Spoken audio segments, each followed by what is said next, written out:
Well, howdy there, Internet people. It's Bo again.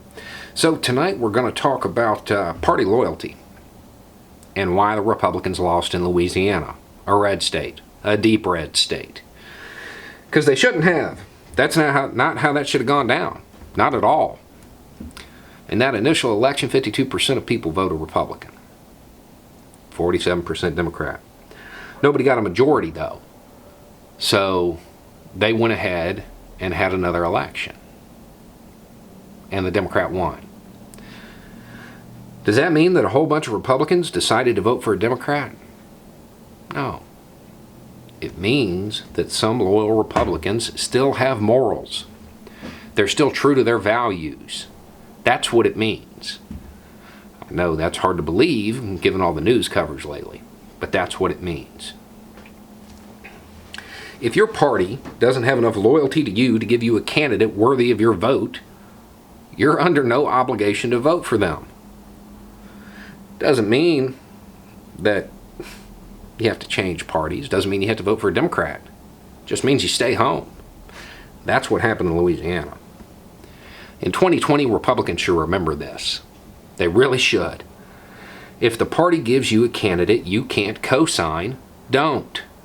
Don't. You don't have to leave the party. You just have to stay home. Abstain. The candidates, the politicians you support, they do it all the time. They don't want to vote on a bill. They just don't. Nobody says they're un-American. They just play that guilt trip on you to get you to stick to your party loyalty. You don't co-sign evil out of tradition. You don't undermine the Constitution because it's your party. Consider for a second that Trump's a Democrat. Do you still back his actions? Of course not. Of course not. And right now somebody's saying, well, Democrats are just as bad. Okay, so they're the same. Why do you have party loyalty to one then? Doesn't make any sense. Doesn't make any sense.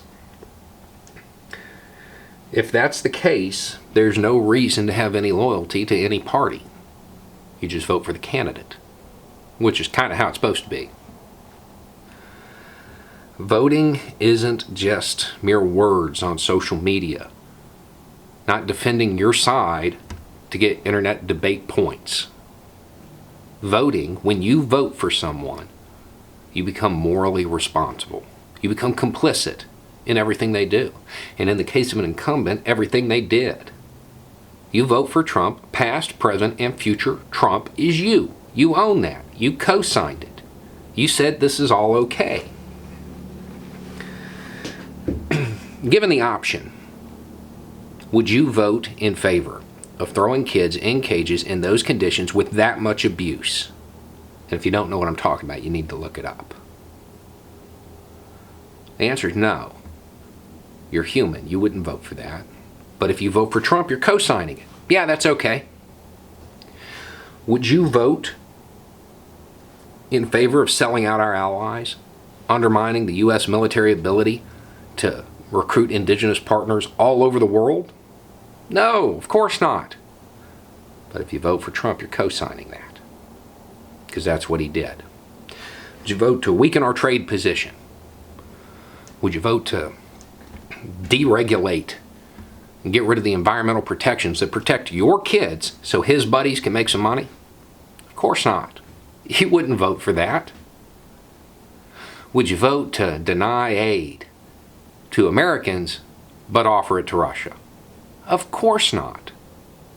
But if you vote for Trump, that's what you're doing. Because that's what he did. That's what he'll continue to do.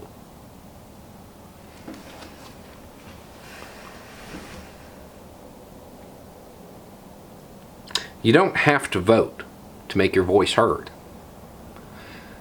And you don't co-sign evil simply because it infiltrated your party. Anyway, it's just a thought. Y'all have a good night.